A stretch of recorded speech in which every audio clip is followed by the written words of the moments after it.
I went on a date with a doctor and completely made a show of myself. This horrible and humbling experience I'm about to depict to you is 1000% true. Met this fellow on Bumble, we went out to Manchester, got a few drinks in a gorgeous restaurant, and I was relatively normal until around drink number 4. Every sense of rationality in my body went out of the bastard window, and I started talking to him like he was my doctor, not just a doctor. I was telling him all about my smelly belly button that turned out to be a yeast infection, describing how my sweat sometimes smells like hot dogs and sometimes smells like onions. You know, the usual first date pitter patter. To really put the cherry on the smelly cake, I asked him about vaginal discharge. And I quote, "How much is too much?" I was really enjoying the date, to be honest. Usually I'd have to ring up at exactly 8 AM and wait 4 to 6 working weeks for this kind of honour. So I suggested that I was willing to thank him kindly. And in response, he decided to stop drinking, order himself a ginger ale, and asked me if I'd ever been diagnosed with a personality disorder. You should be telling me, doctor. I was smashed and acting like a total delinquent for the next few hours, and he was far too polite to leave because probably at this point he assumed I needed a carer. I did text the next day and apologise, but he responded with,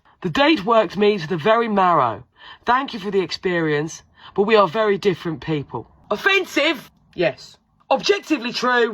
Yes. From that point on, I built a very understandable fear of going to the doctors. On the off chance that I barged through the door with raging thrush and Mr. fucking Marrow sit there ready to tick my boxes and cross my T's like he hasn't seen me try and get my own nipple in my own mouth. So anyway, Mr. Marrow, if you're watching, I'm very sorry about what I showed you I could do with an espresso martini. I have since booked myself into private healthcare because I can't fathom going to an NHS GP in case it's you. And I do believe I've learnt my lesson. Now, how would you like to watch me shove this fruit shoot up my...